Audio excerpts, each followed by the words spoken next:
जब जब पीठ पुकारिया थोड़ी सी तेरी में काम आता नया नया ड्राइवर हो हर नवन धई धई नामता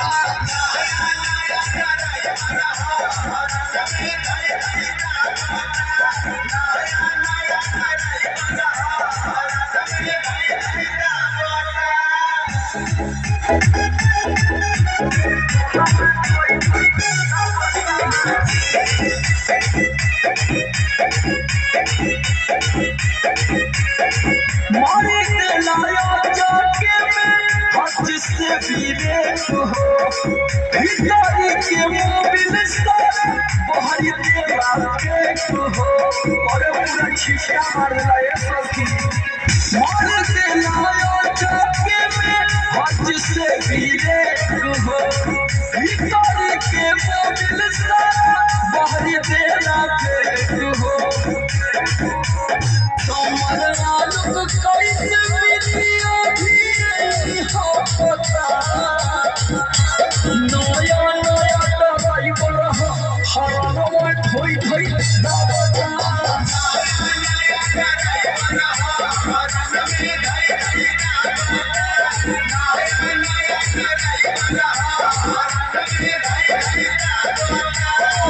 सोचा नहीं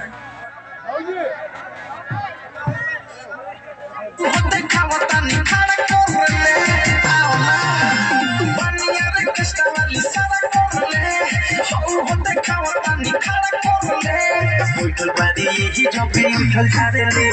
करतानी ढीला अपन ढीला गारेले घोड़ी पर बैठ के हुकारी पारेले एमे पीरी मारेले रे छोरा साउंड पर सुन के चले राउंड मारेले आओ साउंड पर सुन के चले राउंड मारेले रे छोरा साउंड पर सुन के चले राउंड मारेले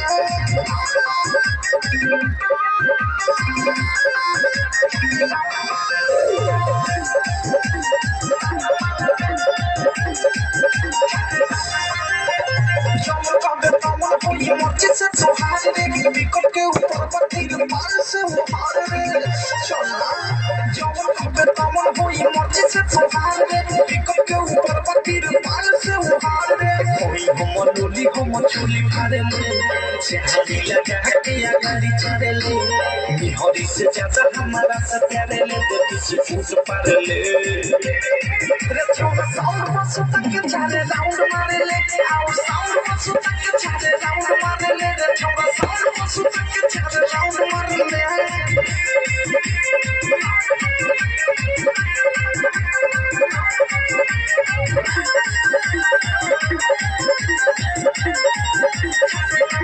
उठावा के लाली चटावी आई पानी प्रेमियों ओथे से तोरा गावी आई पानी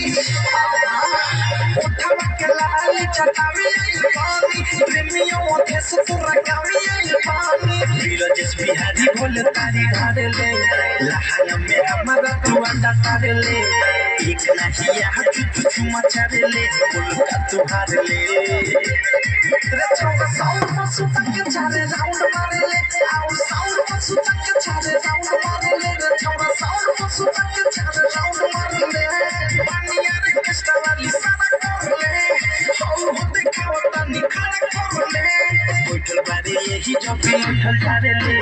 करतानी ढीला अपन ढीला गारे ले घोड़ी पर बैठ के हुकारी पारे ले में पीड़ी मारे ले रे छोरा साउंड पर सुन के चले राउंड मारे ले आओ साउंड पर सुन के चले राउंड मारे ले रे छोरा साउंड पर सुन के चले राउंड